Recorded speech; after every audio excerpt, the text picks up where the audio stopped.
Assalamu alaikum, meus queridos, estou aqui de volta de novo. Vim fazer a segunda parte da gravação dessa live aqui.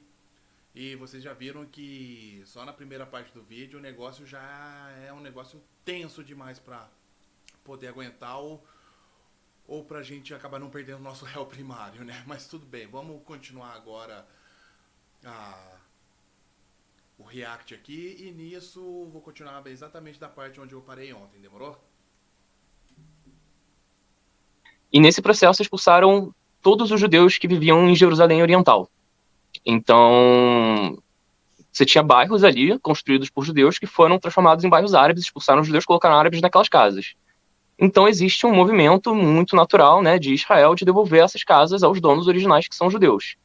E também tem muito árabe construindo, árabe não só árabe, né, judeu, pessoas. Tem muitas pessoas em Israel que constroem casas sem a devida burocracia, né, constroem em lugares ilegais, constroem sem autorização do governo, enfim. E aí o Estado vai lá e derruba a casa, expulsa a pessoa, enfim. E isso Foda, acontece. né? Acontece no mundo Complicado. todo. Tá, Acontece tudo aqui no bem. Brasil sem parar, né? Tudo bem, entre aspas, né? Mas Ah, assim, É, bem entre aspas mesmo, porque tudo bem, a pessoa pode acabar não perdendo, pode acabar não pagando aluguel e tudo, ser despejado, tudo, mas tem que derrubar a casa pra isso? Pra que tem que derrubar uma casa? Nunca vi isso. Ah, mas lá em Israel é tranquilo, o sionismo deixa, né? Tipo, faz de conta, eu tô morando aqui na minha casa aqui, beleza? Chega um cara do nada e fala, essa casa aqui é minha. Ah, mas você pode ficar aqui, mas você tem que pagar aluguel. Eu falei, hã? eu não sei o que tu pensa disso, mas no geral eu tenho uma posição de que em algum momento tem que ter um marco histórico de reconhecimento de que, ok, muitas coisas antes desse marco histórico aconteceram, vários eventos injustos e reprováveis aconteceram, mas a partir de então, as pessoas que já estão instaladas vão ter o devido direito de se manterem ali e os seus descendentes sucessivamente também. eu Então, concordo. O Estado de Israel independentemente concorda com você. de quem tenha Não concorda não.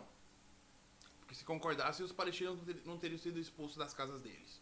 vindo ali antes, né? Porque se a gente Sim. ficar nesse retorno, nós ficaríamos condenados a um regresso perpétuo, né? Porque sempre Sim. vão existir outros povos que chegaram antes da gente, e assim sucessivamente, sei lá, até a gente voltar para as amebas, enfim. Então, Mas o Estado de Israel concorda com você. ok.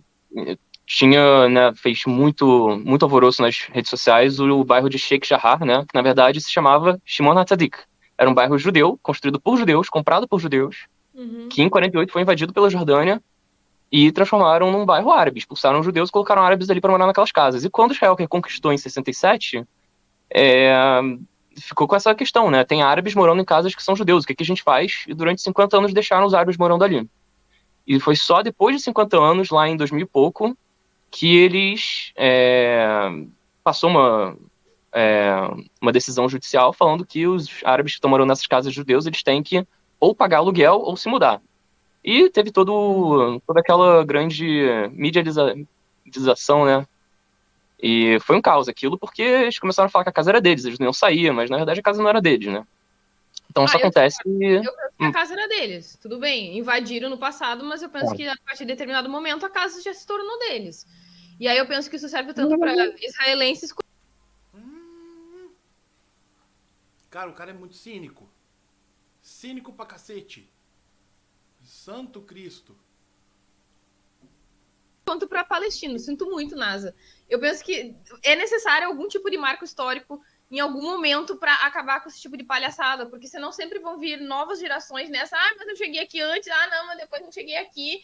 Ah, porque não sei o quê. E não termina nunca. Vai ficar nesse tendel para sempre. Sinto Mas o muito. Estado concorda com você Temas. que o ideal é deixar as pessoas onde elas estão morando, né? Desde que elas É, paguem aluguel pro dono. exato, exato. Eu penso que elas têm que ficar onde elas quiserem, paguem o aluguel, enfim, mas a casa é delas a partir de determinado momento. Enfim, vamos continuar. aquele território em território israelense. E se você sofrer resistência, você tem o direito de reagir matando aquelas pessoas que são nativas. É literalmente como a expansão americana pelo Velho Oeste contra os indígenas, só que no meio do Oriente Médio, no século XXI, até hoje, no ano de 2023, apesar desse processo já ter continuado há 75 anos. You are stealing my house. And if I don't steal it, someone else is gonna steal it. No one is allowed to steal it, Ya'ammi. Ya'qub, you know this is not your house. Yes, but if I go, you don't go back. So what's the point? What are you yelling at me? I didn't do this. I didn't do this. But It's easy to yell at me, but I didn't do this. you are stealing my house. E aí você vai dizer, tá, mas é qualquer pessoa no mundo que comprovar ser judia, ela pode ir pra Antes que alguém me pergunte, esse pirulito fui eu que fiz, tá? Ele não tem ingrediente de carne de porco, não. Demorou?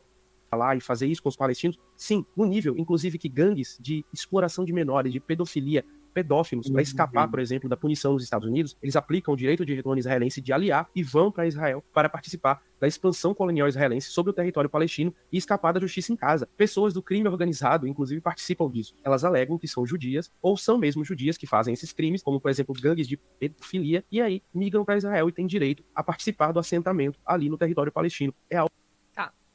Em relação a isso, eu não sei se é verdade, mas independentemente de ser verdade, tá? Eu vou assumir que é verdade, tá? Calma aí. Em qualquer caso, sempre vão existir pessoas tirando vantagens da lei.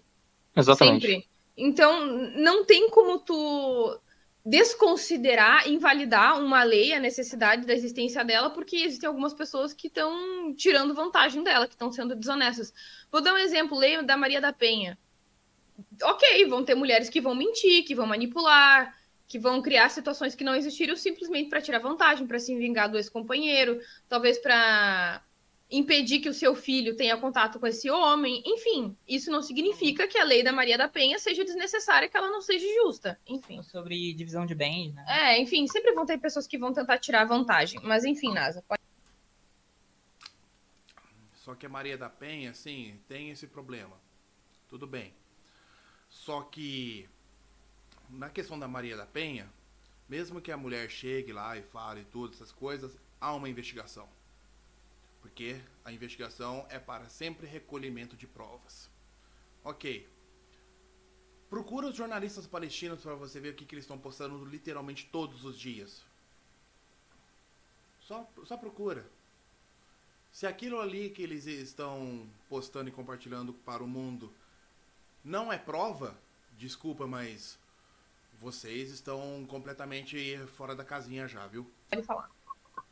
Não, acho um argumento muito fraco falar que tem judeus criminosos indo para Israel para se safar de um processo. Eu posso falar a mesma coisa sobre qualquer país do mundo que permita dupla cidadania, né? Por exemplo, o meu pai é uruguaio, eu posso pegar a cidadania uruguaia a qualquer momento. Então significa que eu posso cometer um crime e ir para o Uruguai para me safar? Claro que não.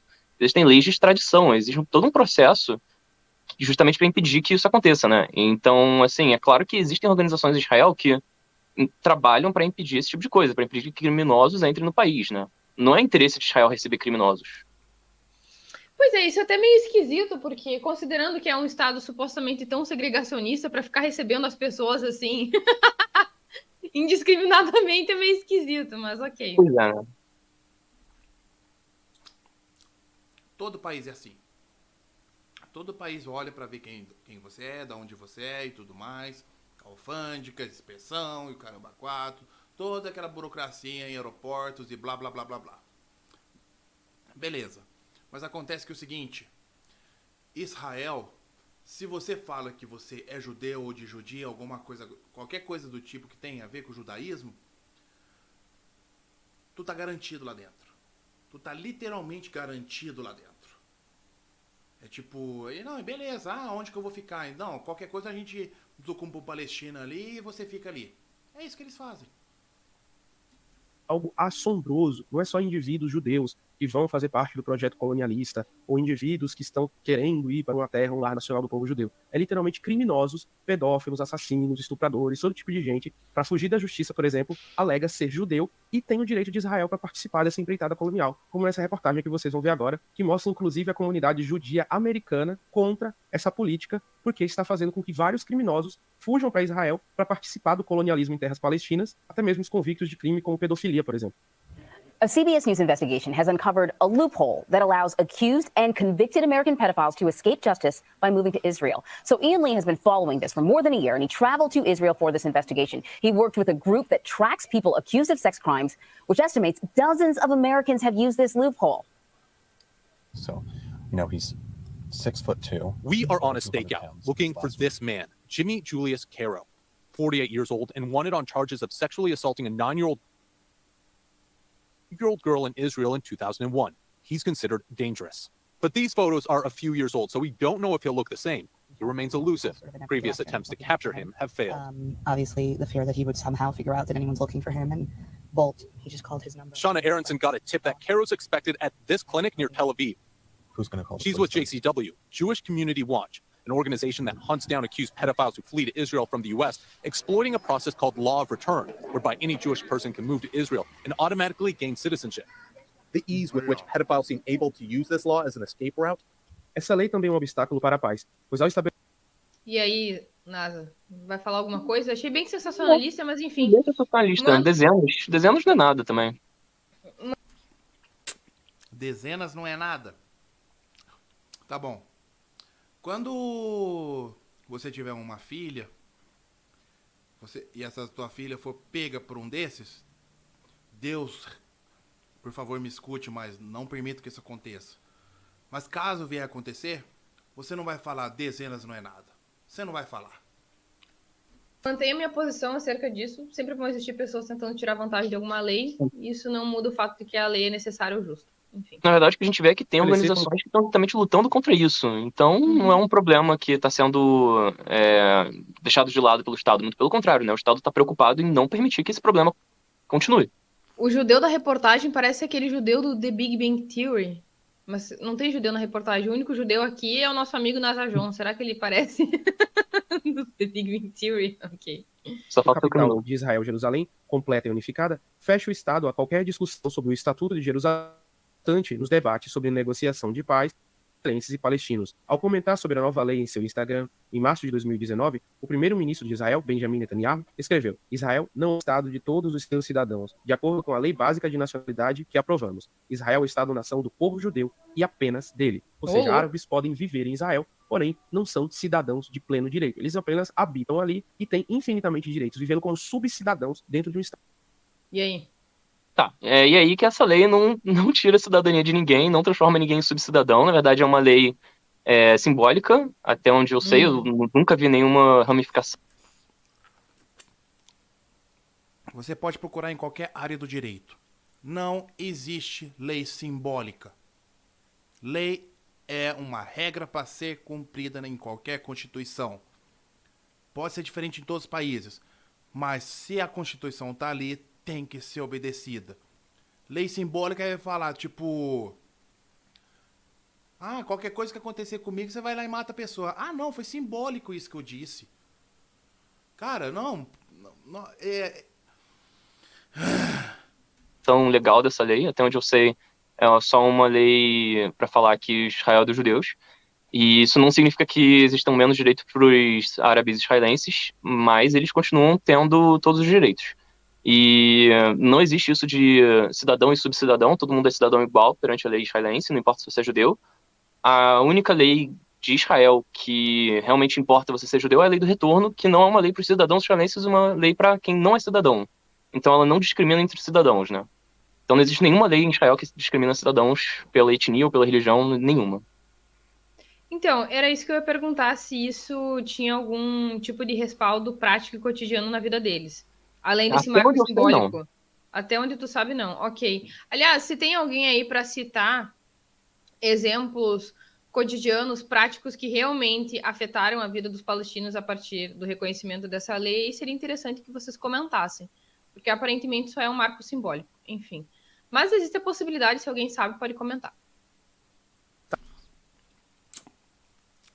No próprio vídeo do Mansur já fala isso.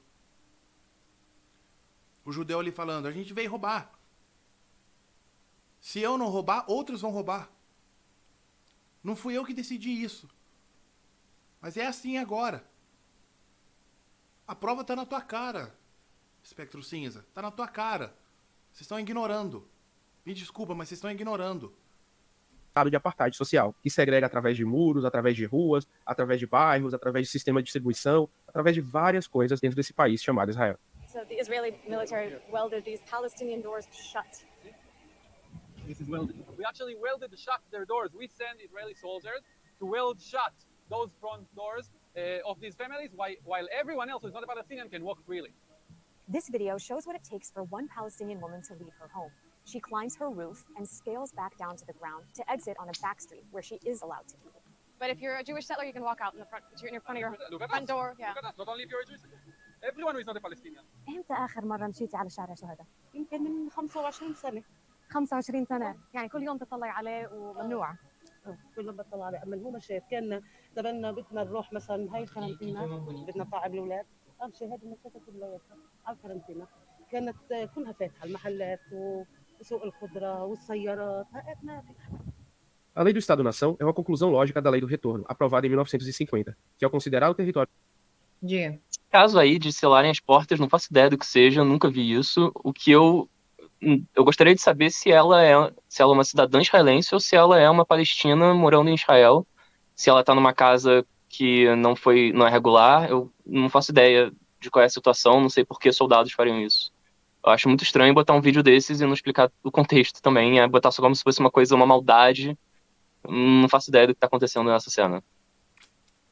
Mas você não pensa que existe a possibilidade de simplesmente algumas pessoas serem motivadas por maldade, discriminação Com pura? certeza, Porque não, assim, com ó, certeza alguém pode ter sido maluco de soldar aquelas portas. Duvido que tenham sido soldados sem ordens. Ou que então, alguém tenha dado uma ordem arbitrária sem respaldo jurídico. veja que são várias e várias gerações disputando, que estão em conflito por uma terra, por direitos, reconhecimento, enfim. Me parece muito improvável que as pessoas que estão envolvidas nisso não tenham nenhum tipo de discriminação gerado pelo ódio devido a esse conflito perpétuo. Eu penso que é quase impossível. Eu me colocando num lugar desse, até já comentei com ela, eu duvido que eu estando em qualquer um dos lados não acabasse odiando o outro lado, certo? Se eu fosse palestina, provavelmente que você estava errado, né? eu odiaria judeus. Se eu estivesse sendo judia, provavelmente eu odiaria palestinos, considerando esse conflito perpétuo geracional, sabe? Então, assim, eu vejo que muitas pessoas se posicionam sobre o assunto dizendo, não, mas os palestinos não odeiam os judeus, ou os judeus não odeiam os palestinos. Olha, gente, sinto muito, eu duvido. Então você tá muito mal informada, Espectro Cinza, porque desde tempos antigos, os muçulmanos e os judeus sempre se deram bem em muitas questões. Quem vinha estragar tudo era o cristianismo. Sempre, sempre, sempre. Que nem eu falei no vídeo passado. Trégua dos reis, Saladino e Balduíno IV. Vamos falar no nazismo mesmo. Muitos muçulmanos escondiam os judeus para não ser pego pelos alemães. Então, tipo, judeu de verdade mesmo, judeu ortodoxo, judeu que tem Deus no coração, sabe que Israel e o sionismo tá errado, sabe? E tem muito judeu, principalmente na Palestina, que tá tentando mostrar isso. Mas esses aí, Israel faz questão de não mostrar ou faz questão de apagar. Eu duvido muito que esses dois grupos não se odeiem, sabe? Não tô dizendo que não exista uma questão de justiça realmente envolvida, questões de interpretação acerca dos eventos, tudo bem. Um dos lados aparentemente está mais certo do que o outro, enfim, não cabe a mim discutir isso agora, né, para me determinar enquanto tal. Mas me parece muito improvável que um fenômeno como esse, tão violento, tão pessoal, e que existe há tanto tempo, não gere ódio mútuo, enfim. Não, com certeza. Só que a gente tem que ver, né? A gente só tem que ver o que acontece com o ódio de cada lado, né? Porque se de um lado você tem a institucionalização oficial do ódio, né? Você tem a promoção pelo governo, né? De campanhas de ódio, promovendo sentimentos de ódio, isso é uma coisa. Se o outro governo tá falando para não odiar, para fazer paz, para ter um bom vizinho, então isso é um outro lado completamente diferente, né? Então, sim, existe ódio dos dois lados por parte da população. O que a gente tem que ver é como os governos estão lidando com isso. Porque se um governo fala que quer paz e o outro governo fala que quer guerra, Então, naturalmente, a população do governo que quer paz vai querer paz, a do governo que quer guerra vai querer guerra, né? Pelo menos um é reflexo do outro, né? Entendo. De Israel como lar ancestral de todo o povo judeu, concede cidadania israelense a todo judeu de qualquer nação do mundo que migre para Israel, mas não dos árabes que vivem no próprio país e nem nos territórios palestinos. Mas esse retorno é seletivo, pois os árabes palestinos expulsos em 1948 ou em outras guerras de expansão posteriores não possuem o direito algum de retorno às suas terras e reconhecimento de cidadania pelo Estado judeu. Os sionistas e apoiadores da política israelense costumam argumentar que Israel é a única democracia do Oriente Médio e que nesse país os cidadãos árabes possuem os mesmos direitos que seus cidadãos judeus. Entretanto, instituições ligadas às organizações das Nações Unidas e órgãos não governamentais. A única democracia de Israel. Seria só Israel. Então tá. Palestina teve eleições. Hamas, por exemplo, é um partido político, assim como Hezbollah, assim como o Fatah, são partidos políticos que têm braços militares, tudo bem. Mas todos esses partidos demoraram anos para serem eleitos. O primeiro foi o Fatah,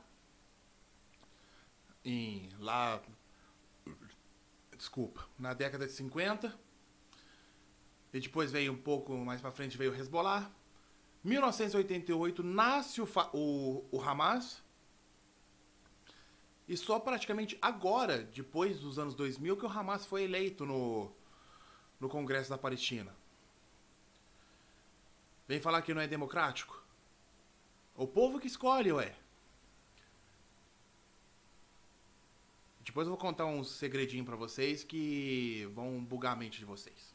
De direitos humanos apontam para uma realidade diferente e que é explícita. A população não judia em Israel, em especial os palestinos e árabes, são tratados de forma discriminatória. E aí você vai ver nos podcasts diversos propagandistas sionistas dizer, por exemplo, mas no parlamento israelense tem políticos árabes. Olha, no parlamento iraniano, no regime dos ayatollahs, na República Islâmica do Irã, também tem parlamentar judeu. É obrigatório que a comunidade judia iraniana tenha um parlamentar para representá-la. Isso, inclusive, tem documentário mostrando a vida dos judeus no Irã e o parlamento iraniano que tem uma cadeira obrigatória para os judeus. Ele quer me mostrar outro templo em Teherã, o templo da política.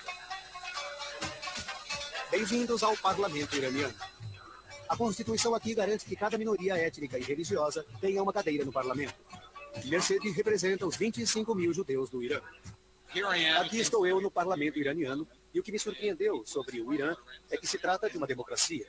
É uma democracia islâmica, tem suas próprias regras, mas continua sendo uma democracia. Mas aí eu pergunto para o militante sionista, o Irã é por isso uma democracia de pleno direito? Uma democracia igual a que vocês apregoam que Israel é, por ter parlamentar, se a gente for desconsiderar todas as outras leis do país? Então, é basicamente isso que a gente aponta quando a gente fala do apartheid israelense. A discriminação no Estado de Israel contra árabes israelenses e palestinos não é um fenômeno unicamente cultural. Não é um comportamento que só que não é só uma questão da gente ter árabes no exército ou árabes no parlamento. A gente tem árabes no Supremo Tribunal de Justiça decidindo, condenando o primeiro-ministro, condenando parlamentares judeus.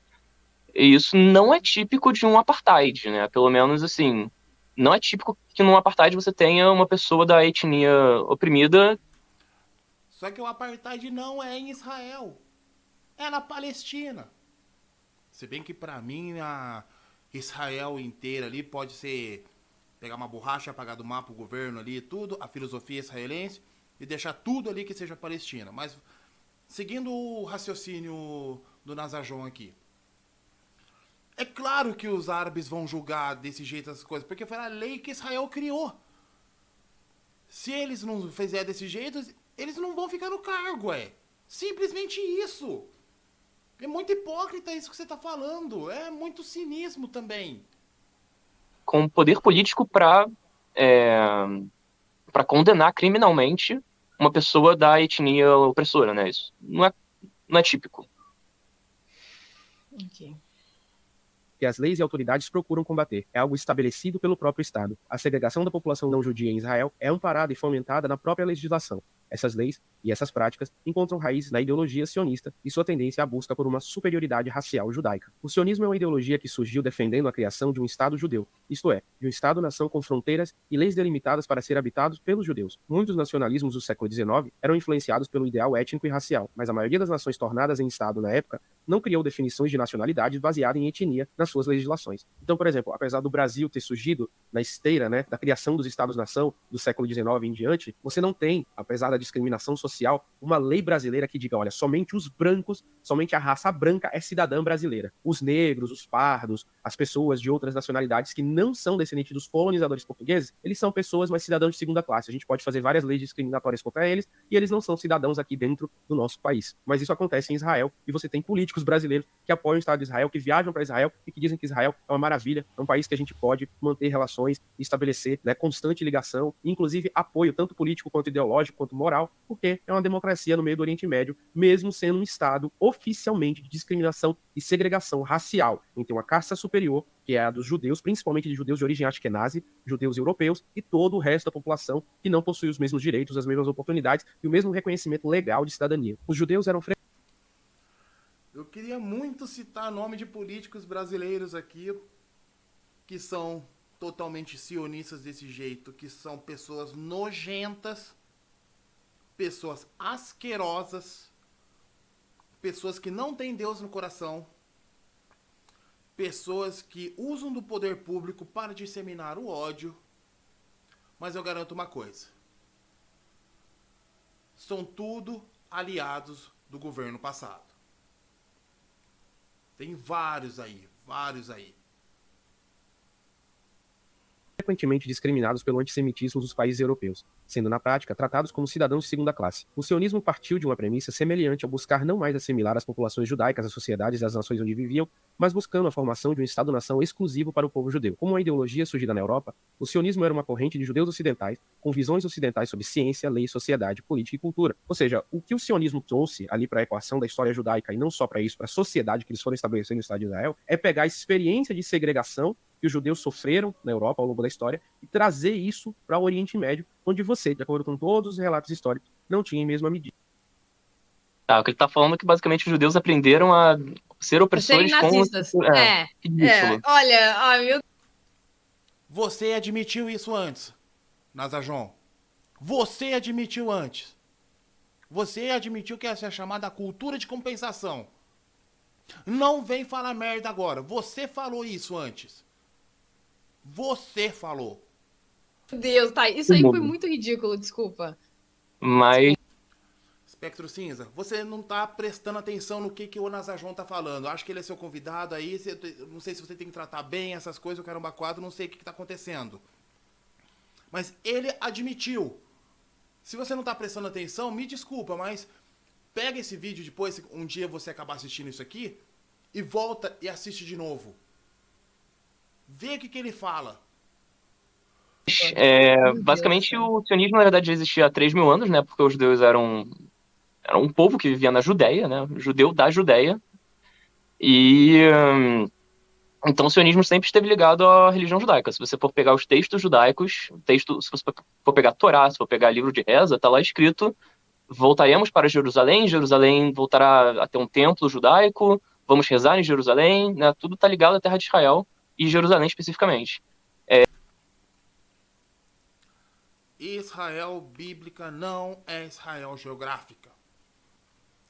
Israel que é o que deveria ser de acordo com a Bíblia, onde o povo de Deus que estaria fugindo do Egito, essas coisas, para ir encontrar a terra de Canaã, essas coisas, o caramba 4,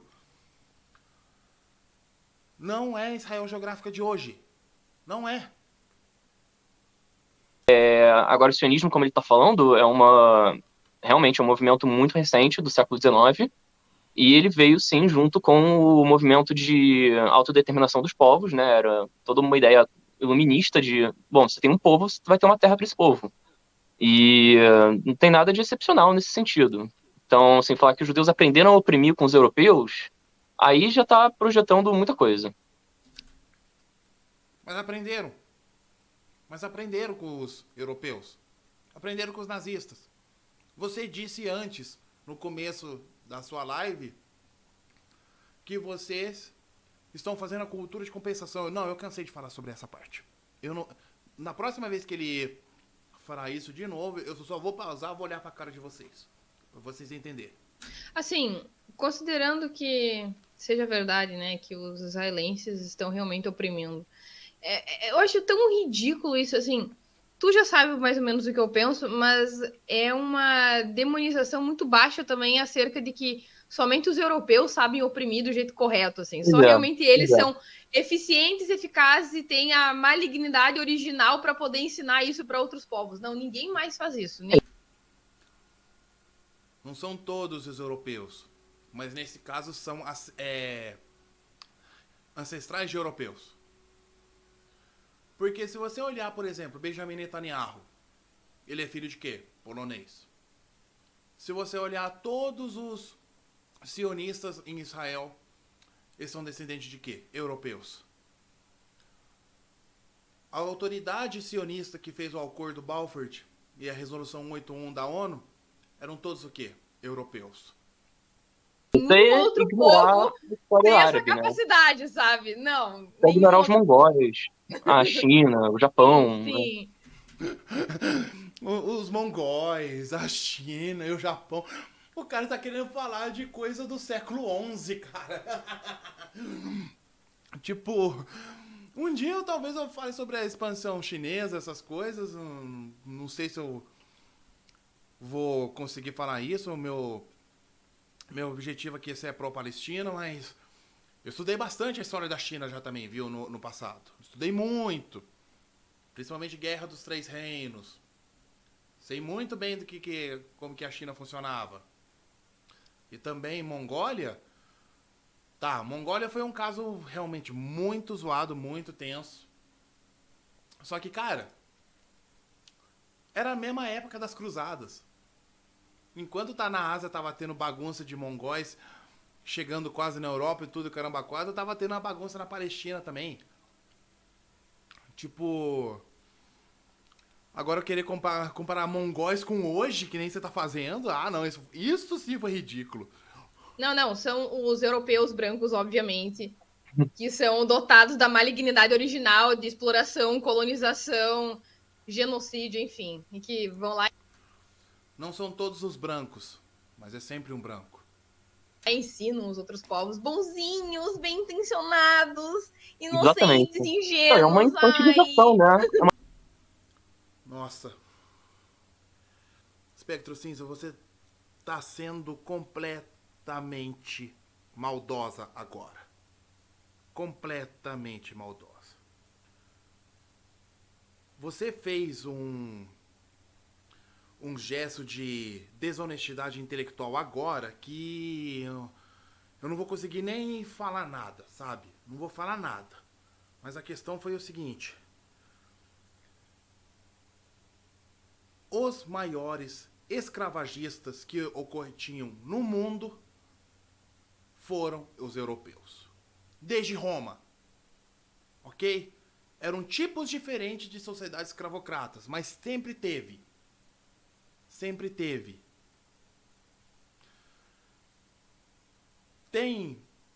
Teve escravagismo nos países muçulmanos? Teve. Teve na China? Teve. Teve no Japão? Teve. Teve no planeta inteiro? Teve. Mas vamos fazer uma comparação de porcentagem? Qual que fazia mais? Resposta é clara. Europa. Total infantilização dos outros povos.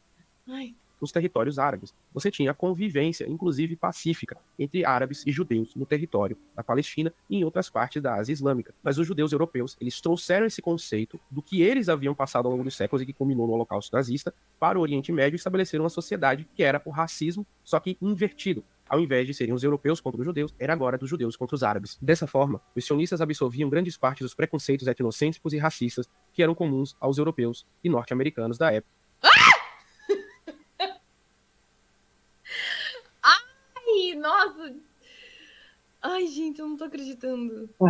Por esse argumento, a gente poderia dizer que todos os povos que foram dominados por brancos são povos racistas, etnocêntricos, porque eles aprenderam com o opressor, né? Já que esse é o argumento. Não, na verdade, que eles são etnocêntricos ou racistas porque necessariamente aprenderam com os europeus. Isso não faz sentido algum. Isso não faz sentido antropológico, psicológico. Não é que aprenderam com os europeus. Eles são europeus. Eu não tô sendo xenofóbico, essas coisas, tudo, porque isso, querendo ou não, iria ser contra mim também, porque pode não acreditar, mas eu tenho descendência alemã e tudo. Mas a questão é o seguinte, cara, vamos ser honestos, vamos aceitar a realidade. A Europa cometeu erro sim, gente, cometeu. Todo mundo sabe disso. Qualquer um que vai pesquisar só um pouco vai ver que as maiores sociedades escravocratas eram europeias. E sempre em colônias. Sempre. Não estou falando só colonização das Américas ou não, ou expansionismo do século XVI em diante, não. Isso vem desde antes de Cristo. E é sempre, ou é Grécia, Mesopotâmia. Tá, Mesopotâmia já é Oriente Médio. Mas era sempre Grécia, Roma, os bárbaros nórdicos lá no centro da Europa, os nórdicos lá pra cima, todos eles tiveram escravos. Sempre tiveram. Cada um à sua maneira, cada um à sua lei, mas sempre tiveram. Mas agora faz uma comparação. Vocês podem pesquisar no Google à vontade aí. Quais foram as culturas que mais fizeram escravidão? Pesquisa aí. Você vai ver que as culturas árabes e os países muçulmanos foram os que menos fizeram. Eram os que menos fizeram. E escravidão nas Américas, por exemplo, começou tudo, foi por causa de um papa chamado Papa Nicolau. Que ele escreveu uma bula papal que permitia que prisioneiros de guerra, principalmente da luta contra os otomanos na época, fossem pregos e transformados em escravos.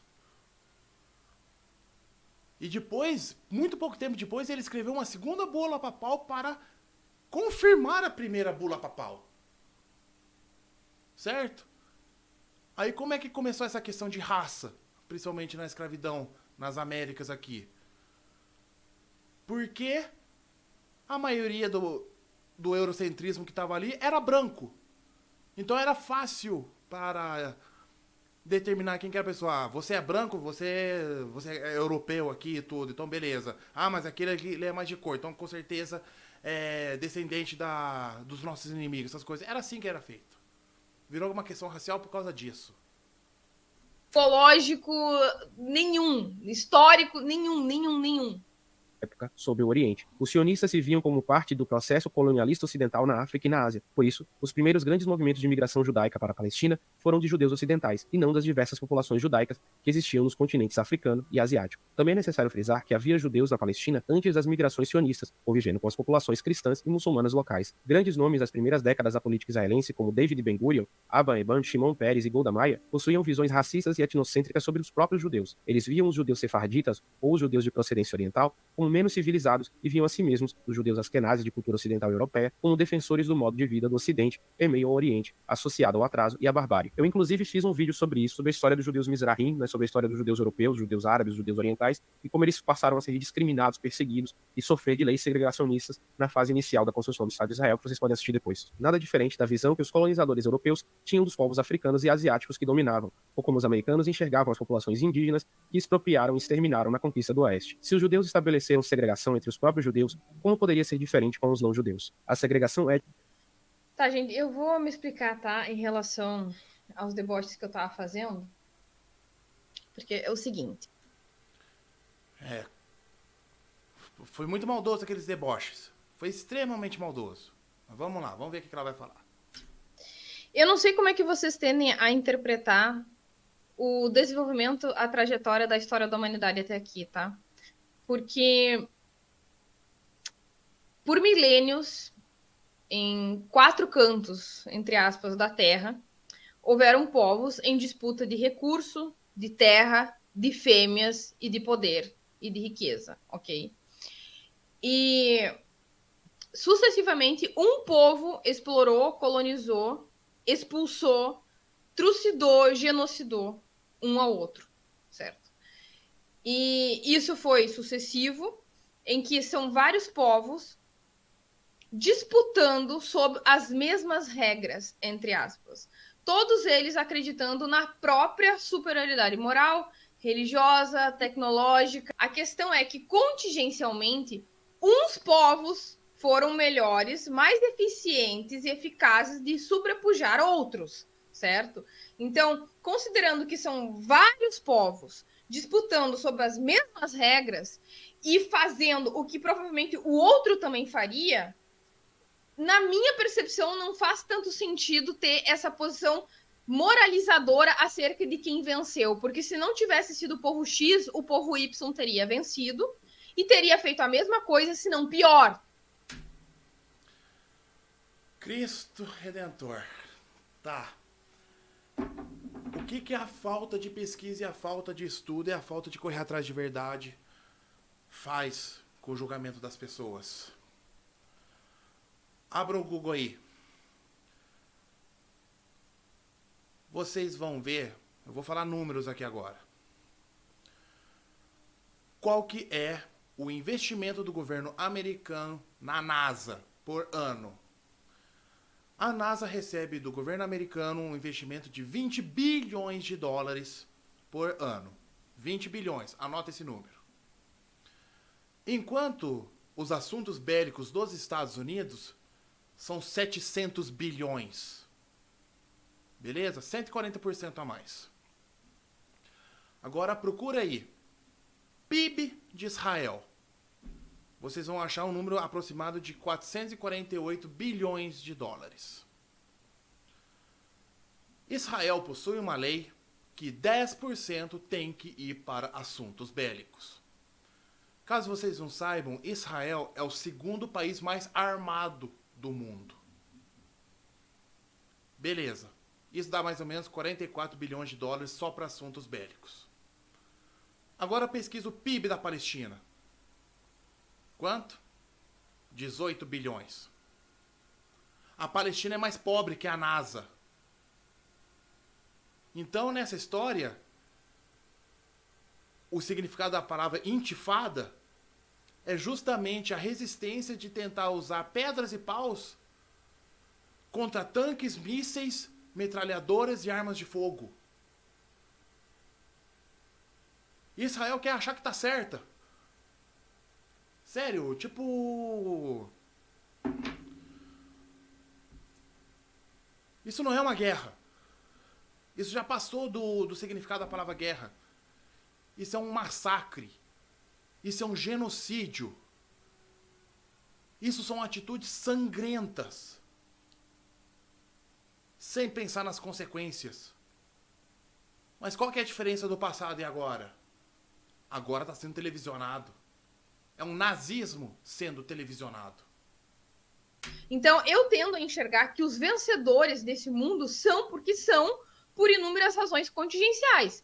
Seja por questões ecológicas, porque tiveram maior facilidade de entrar em contato com outros povos, portanto, potencializando o desenvolvimento tecnológico e científico deles, enfim. E isso, querendo ou não, acaba causando determinado resultado. Esse resultado que eu já falei, que é contingencial, podia ter sido outro povo, podia ter sido outra civilização. Ai, nossa, a Europa, meu Deus do céu, os europeus são malvados, são pessoas horríveis, isso e aquilo, nossa, eles destruíram, colonizaram, exploraram o planeta, portanto, a origem da malignidade está neles. Não, a questão é, eles foram eficientes. Eles venceram.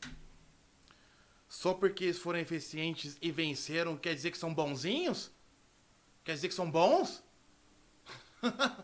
Esse teu argumento não fez sentido algum.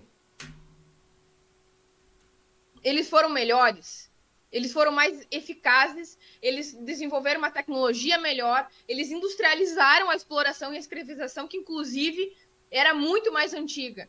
Eu vou dar um exemplo, eu já vivo falando disso. Escravidão na Europa começou com árabes, muçulmanos. Oi. Pera, para. Não, para.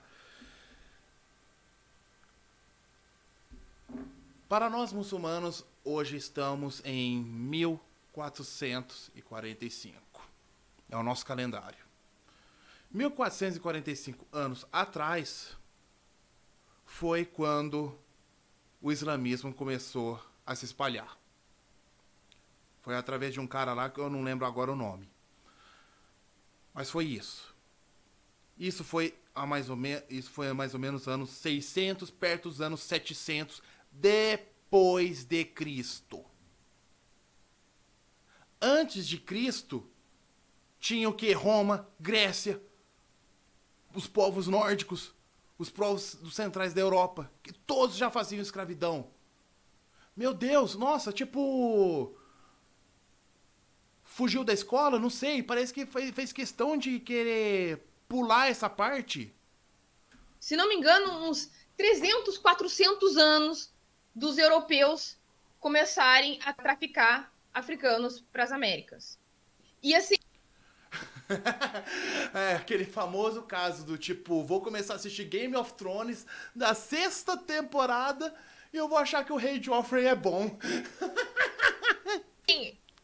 Foram milhões de pessoas negras traficadas no continente africano por árabes muçulmanos, tá? Aí vocês vão dizer, mas é que era...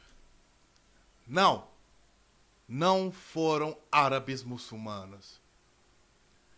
Os principais países que ajudou a Europa para a colonização e a escravidão nas Américas foi o Congo, foi Angola, foi Moçambique.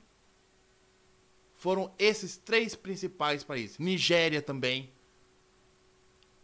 Tudo a partir de reis africanos que tiveram que se converter ao cristianismo para os europeus, principalmente os portugueses e espanhóis, confiarem neles.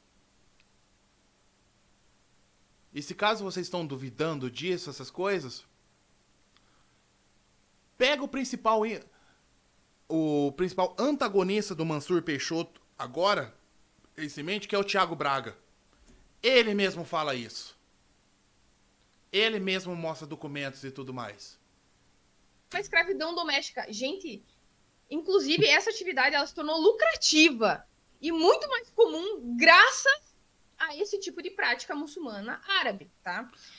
E aí, o que eu vou dizer? Que os árabes muçulmanos eram pessoas más, malignas, que isso foi gerado exclusivamente neles e ninguém nunca mais praticou isso ou aquilo. A questão é, por que os europeus enriqueceram a partir dessa prática? Porque eles foram mais eficientes. Simples assim. Eles industrializaram Inclusive, eles não entravam na África para capturar aquelas pessoas. Na verdade, já existiam reinos na África, como, por exemplo, de Daomé, que escravizava, submetia pessoas de tribos inimigas e vendia para os portugueses e para os espanhóis nas regiões portuárias. Ela acabou de se contradizer. Os europeus nem entravam no continente africano. Eles basicamente eram comerciantes de seres humanos. Eles pegavam essas pessoas que já eram capturadas e traziam para as Américas. Tá? Então, assim, na minha percepção, europeus simplesmente foram mais inteligentes. Eles industrializaram uma atividade extremamente antiga e enriqueceram a partir dela, ponto final. Agora, a questão é, isso é justificável? Claro que não. Isso é outra coisa, uma discussão moral. Agora, a minha posição acerca disso é em relação à instrumentalização realmente, qual foi mais eficiente, qual o povo que conseguiu realmente fazer isso melhor. Sinto muito, paciência, uma região do planeta se deu melhor, foi mais inteligente, se desenvolveu melhor tecnologicamente, culturalmente, moralmente, filosoficamente. Agora não adianta mais permear. Aconteceu o que aconteceu. Foda-se! Então, baseado nesse tipo de argumento, aconteceu o que aconteceu, foda-se, passado é passado, essas coisas, tudo, caramba, 4. Então por que os sionistas não esquecem Israel, então? Ué, passado é passado, fazer o quê? Vocês perderam para os muçulmanos no século XII, em 1187. Então esquecem isso aí. Ai, passado é passado. Fala isso pros sionistas, então. Nossa... étnica da população árabe palestina dentro de Israel sob forma jurídica começou com a legislação sobre terras. O Estado de Israel estabeleceu em 1949 uma lei de requisição de terras, Lei 5.710 de 1949. Essa lei permitia ao Estado se apropriar de terras e casas por razões de segurança pública e defesa nacional, manutenção de serviços públicos essenciais e absorção de novos imigrantes. Em 1950, o Knesset, o parlamento israelense, aprovou a Lei 5.710. Essa lei considerava como ausentes os palestinos ou cidadãos e naturais de outras nações árabes que estivessem mortos ou ausentes dos territórios do Estado de Israel expandidos entre 1947 e 1948. A lei transferiu as terras e propriedades dos chamados ausentes para o Estado, dando a este o poder de conceder os direitos de propriedade a novos depositários. Com a Lei de Terras 5.720 de 1960, se estabeleceram órgãos para supervisionar e administrar as terras do Estado, podendo essas serem administradas, com a aprovação prévia das autoridades, por entidades não estatais. Embora a lei de 1960 não estabeleça a transferência da administração de terras do Estado somente para judeus, na prática o que ocorre é que os grupos que receberam essas concessões são sempre entidades sionistas, sendo o Fundo Nacional Judaico a principal dessas entidades. As instituições sionistas em seus estatutos inserem a regra de alugar propriedades apenas para judeus. Uma coisa que eu vi em um desses podcasts, né, que um sionista foi explicar por que o Estado de Israel não é um Estado de apartheid, é que ele falou, olha, mas o Estado, ele dá... A primeira questão é que por que as pessoas saíram da Terra, né? Estão querendo voltar. Se você saiu porque você quis e agora você está querendo voltar, não sei se você tem direito à Terra. Não, claro, os palestinos saíram da terra ali porque quiseram, né? Não foram expulsos, não. Olha, você tem uma coisa que eu preciso dizer bem claramente, que o maior erro que os palestinos cometeram em sua história foram receber os sionistas sobreviventes do Holocausto na Palestina. Esse foi o maior erro. Porque se não fosse isso, porque vamos assim dizer, eles colocaram cobras dentro de casa. Não sabiam, mas colocaram. Se você saiu porque você é realmente um refugiado, aí você deveria ter o direito a voltar. Agora, o que aconteceu... Nem refugiado tá tendo direito para voltar, meu querido. Nem refugiado. Estão sendo mortos. É que 7 exércitos árabes invadiram Israel em 1948. E eles falaram, estavam invadindo Israel, estavam falando... 7 exércitos árabes invadiram Israel. Tá, olha, eu não sou um expert em história, essas coisas, tudo, caramba, 4. Mas não fazia sentido se em 1947/1948, quando foi a ONU levar os palestinos pra lá, ao mesmo tempo está vindo um exército árabe, 7 exércitos árabes, que nem fala, no mesmo local, praticamente no mesmo tempo. Estratégia de guerra, vamos assim dizer, ó. Seguinte. Isso aqui são os árabes. Isso aqui é Israel. Beleza. E aqui no meio tá a Palestina. Os israelenses vêm pra cá. Começa a fazer a expulsão, essas coisas.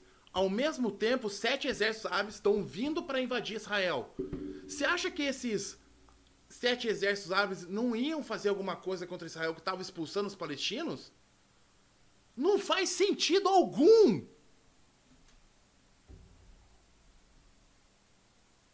Vamos matar todos os judeus e os árabes que estiverem no nosso caminho, é melhor eles saírem da frente e saiam de suas casas, que depois vocês voltam. E os árabes e os palestinos, obviamente, saíram de casa, porque, né, não querem morrer, e ficaram sem casa, porque Israel não foi destruído e os judeus não foram exterminados. Então, quando eles voltaram para as casas, não dá para voltar porque tem uma fronteira de Israel impedindo que eu volte para minha casa. Então, aí vem a questão, né? Será que Israel tem a obrigação de receber essas pessoas que fugiram dos exércitos árabes? É tipo... Olha, tem um exército árabe ali. Ah, tem a Palestina ali também, que é majoritariamente árabe também. Beleza. Cara, é aquele famoso ditado, o inimigo do meu inimigo é meu amigo. Ainda mais nessa história toda que já estava tendo uma dívida ocidental gigantesca de que a Inglaterra prometeu a Palestina para os palestinos também e não cumpriu. É sempre o ocidentalismo imperialista fazendo merda. Sempre. E aí é uma questão complexa, não vou dar resposta, não tenho certeza. Acho que é uma questão realmente muito difícil da gente debater aqui. Mas Olha, gente, eu vou terminar a live aqui. A live não. Isso aqui é uma gravação. Não tô em condição de fazer live. Mas a questão é a seguinte. Vou falar 3 coisas apenas. Primeiro, procurem estudar história da guerra. A história da guerra, as estratégias que exércitos antigos ou mais modernos usavam ou usam até hoje. Procurem isso. Tipo, principalmente, procurem ler a Arte da Guerra do Sun Tzu, que foi corrigida no século II pelo estrategista do reino de Shu na China, chamado Zhuge Liang. Procurem Arte da Guerra, vocês vão encontrar em qualquer livraria. Arte da Guerra de Sun Tzu, vocês acham. Lá mostra como que eram feitas as estratégias de guerra. O que o Nazajon fala, ele não tem propriedade nenhuma para falar de guerra. Ele quer ser um filósofo, mas ao mesmo tempo ser um expert da guerra. E no final, mas eu não sei como que é, a gente não pode debater. Cara, isso é muito hipócrita. É muito hipócrita. E nisso, segunda coisa que eu quero falar. Quando vocês querem realmente saber informações de verdade, que nem já falei no vídeo anterior, fontes primárias. Pergunte para os 2 lados da moeda. É bom sempre saber os 2 lados da moeda. Porque só cair na armadilha da propaganda sionista, isso é muito fácil. Porque é o que a gente está recebendo. E terceiro e por último, a coisa surpreendente que eu queria falar no começo desse vídeo é o seguinte. Procurem no Google à vontade. Podem procurar no Google. Existe parada gay na Palestina. Podem procurar. Bom, é isso, meus amigos. Eu vou deixar por enquanto aqui agora. Vou tentar no meio da semana agora gravar mais uma parte, porque eu já não tô aguentando mais escutar esse garoto falar coisas que ele não tem mínimo conhecimento histórico. Porque ele só vai escutar, obviamente, o lado sionista. Então, tipo, é tanta desonestidade intelectual que tá vindo que eu praticamente perco a energia pro resto do dia pra tentar debater tudo isso, sabe? Mas eu vou falar uma coisa. Eu tô aqui pra dar cara a tapa. Eu não tô ligando pra cancelamento. Não tô ligando pra isso, eu quero só falar a verdade. Se um dia me chamarem para debater, eu vou. Eu não tenho medo. Demorou? Então tá. Galera, muito obrigado por assistir, muito obrigado por me aturar mais um pouco dessa vez. E vamos ver se eu gravo essa semana o 3º vídeo desse react aqui, ou não sei como que vai estar minha energia em relação a isso, isso que já tá me cansando demais. Mas a minha luta pela Palestina não vai cansar, isso eu garanto. O problema é como fala, eu me canso fácil, é por gente desonesta. Tá certo? Então tá. Então, um aleikum salam para todos vocês, que Deus proteja vocês para todos sempre. E é isso. Tchau, galera.